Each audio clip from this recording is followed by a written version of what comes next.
சென்னை மெரினா கடற்கரையில் செந்தில்குட்டி நம்முடன் இணைந்திருக்கிறார். அவரிடம் பேசலாம். செந்தில், சொல்லுங்க, அங்க இருக்கக்கூடிய மாணவர்களுடைய மனநிலை என்னவாக இருக்கிறது, அது குறித்து சொல்லுங்க.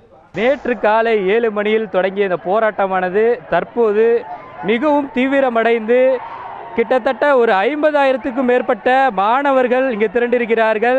இதனால் மெரினா கடற்கரையில் உள்ள இந்த காமராஜர் சாலை என்பது முற்றிலுமாக முடங்கி இருக்கிறது. போக்குவரத்து என்பது மிகவும் சிரமப்பட்டு செல்ல வேண்டிய ஒரு சூழ்நிலை தான் தற்போது ஏற்பட்டிருக்கிறது.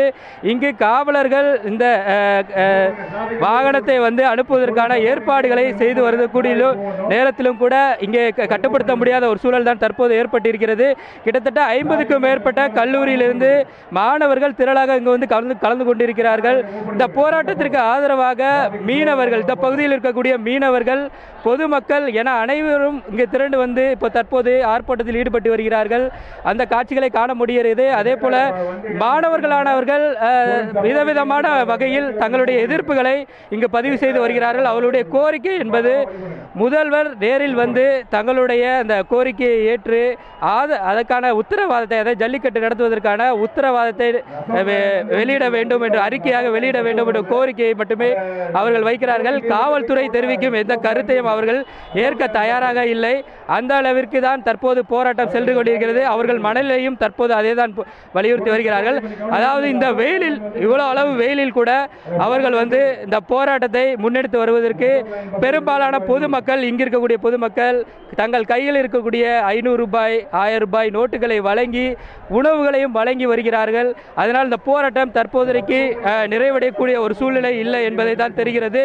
மேலும் இந்த போராட்டமானது தற்போது எழிலகம் உழைப்பாளர் சிலையிலிருந்து கிட்டத்தட்ட கலங்கரை விளக்கம் தாண்டி மாணவர்கள் கூட்டம் அதிக அளவில் காணப்படுகிறது. அந்த அளவிற்கு போராட்டம் தீவிரமடைந்திருக்கிறது என்பதாக கூறலாம்.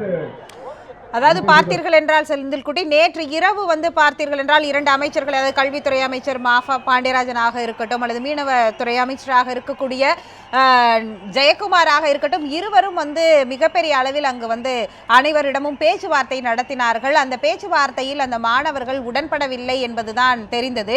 இன்று காலையிலிருந்து தொடர்ந்து இவ்வளவு கூட்டம் அங்கே கூடிய பிறகும் இப்பொழுதும் யாராவது பேச்சுவார்த்தை அரசு தரப்பிலிருந்து எடுக்கப்பட்டிருக்கிறதா? அது குறித்து ஏதாவது செய்தி இருக்கா? காவல்துறை அதிகாரிகள் யாராவது அந்த மாணவர்களிடம் பேசினார்களா? அது குறித்து சொல்லுங்க. நேற்று அமைச்சர்கள் பேச்சுவார்த்தை நடத்திய பிறகு அந்த பேச்சுவார்த்தை என்பது ஒரு தோல்வியில் தான் முடிவடைந்தது. அதே போல இன்று காலையும் காவல்துறை உயர் அதிகாரிகள் அந்த பேச்சுவார்த்தையை மாணவர்களிடம் நடத்தினார்கள்.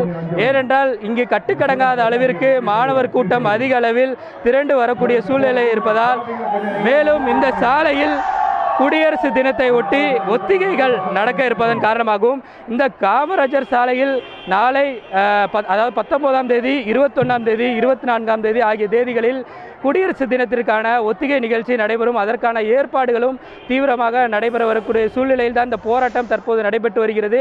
எனவே இந்த போராட்டத்தை ஓரளவுக்கு சரி செய்வதற்கான காவல்துறை காலையில் பேச்சுவார்த்தையில் ஈடுபட்டார்கள்.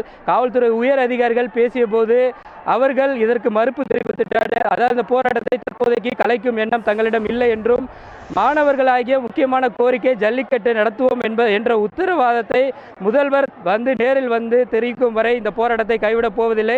அதுவரை வேறு இந்த அமைச்சர்களாகட்டும் அல்லது காவல்துறை அதிகாரிகளாகட்டும் யார் வந்தாலும் இந்த போராட்டத்தை கைவிடப் போவதில்லை என்ற கோணத்தில் தான் தற்போது மாணவர்கள் போராட்டத்தில் ஈடுபட்டு வருகிறார்கள். ஆனாலும் காவல்துறையினர் காலையில் இருந்து இந்த பகுதியை சுற்றிலும் பலத்த ஒரு போலீஸ் பாதுகாப்பு போடப்பட்டு போக்குவரத்துக்கு இடையூறு ஏற்படாத வகையில் போலீஸ் பாதுகாப்பு பணியில் ஈடுபட்டிருக்கிறார்கள். மேலும் காவல்துறை உயர் அதிகாரிகள் சில அதாவது ஆலோசனைகளையும் இந்த பகுதியில் விவேகானந்தர் இல்லம் அருகில் நடத்தி வருகிறார்கள்.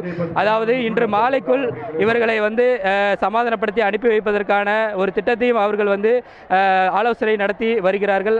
அதன்படி நாளை இந்த பகுதியில் ஒத்திகை, அதாவது குடியரசு தினத்திற்கான ஒத்திகை நடைபெற இருப்பதனால் இந்த சாலையை இந்த போக்குவரத்து நெரிசல் இல்லாமல் அதற்கான ஏற்பாடுகளை செய்யவும், ஒத்திகை நிகழ்ச்சி நடைபெறுவதற்குமான ஒரு ஏற்பாடுகளை செய்வதற்கும் மாணவர்களிடம் அடுத்த கட்டமாக பேச்சுவார்த்தை நடைபெறும் என தெரிவிக்கிறது.